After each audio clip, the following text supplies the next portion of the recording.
So the government is doing a thing. Starting May 7th of 2025, your ID must be a real ID. And no, that doesn't just mean you can physically touch it or something. It's like an upgraded version of the current ID that the government is requiring all of us to get. Otherwise, you won't be able to get on a flight or visit your local power plant. To get this ID, you'll need to gather all of these documents and then go to your state's specific website to see what else you need. Like here in Texas, I'd also need to bring my vehicle's registration as well as a proof of car insurance. Now, you'll need to go in person to finish this process to the most exhilarating place on the planet, the DMV. So check your state's website to see if you can book an appointment online or even just show up when they open and try and get a walk-in appointment. They've delayed this Real ID requirement in the past, but I believe that this time it's for real. So go get your star and enjoy your flight. Hey, before you book that vacation, let's talk about something important.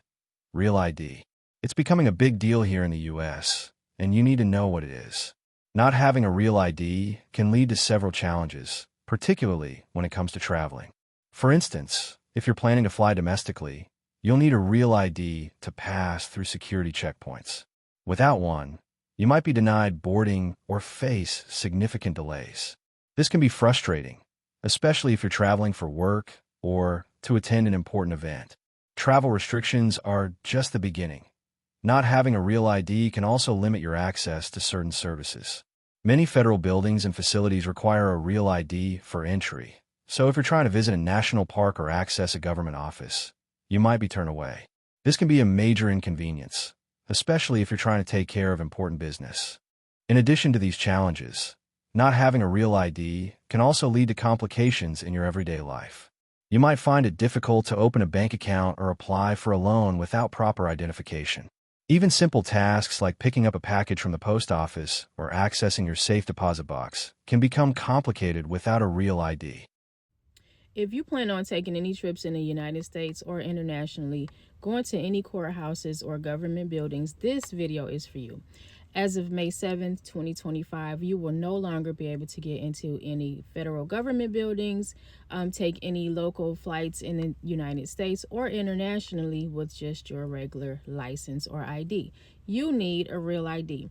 The deadline is fast approaching. They have pretty much delayed this several times throughout the years, but the time has finally come. So as of May 7th, 2025, your regular ID or license will not be good for any travel or any government or federal government buildings. So I suggest y'all get down to the DMV or the Secretary of State or wherever you get your driver's license or IDs now, because I'm pretty sure there's an influx of people trying to get in there and get this thing done at the last minute.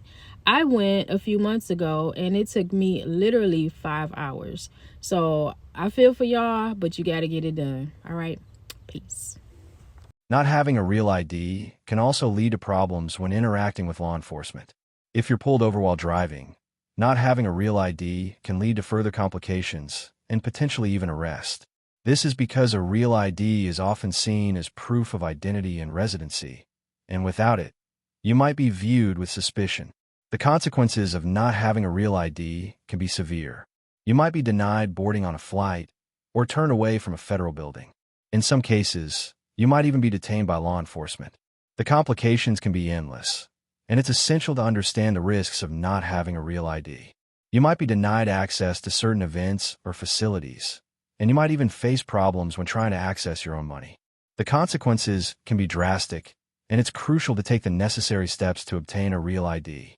Imagine being on your way to a critical job interview, only to be turned away at airport security because you don't have a real ID. This scenario might seem extreme, but it's a reality for many people who don't have the proper identification. The main point to take away is that having a real ID is crucial in today's world. It's not just a matter of convenience, it's a matter of necessity. Without a real ID, you can face serious consequences, from travel restrictions to complications in your everyday life. I wanted to share this information since things are changing so fast with the new administration. It's hard to know what's going on. The deportations, in particular, really got my attention. You want to be careful and not give the authorities any excuse to detain you. It might sound unlikely, but mistakes do happen because things are being rushed from the top. And with everything moving so quickly, it is hard to keep up. For more information, please visit www.doj.gov dhs.gov/real-id. There will be a link in the description as well. If you've had any experiences with Real ID, please share them in the comments below. And don't forget to check out my other videos for more travel tips and tricks.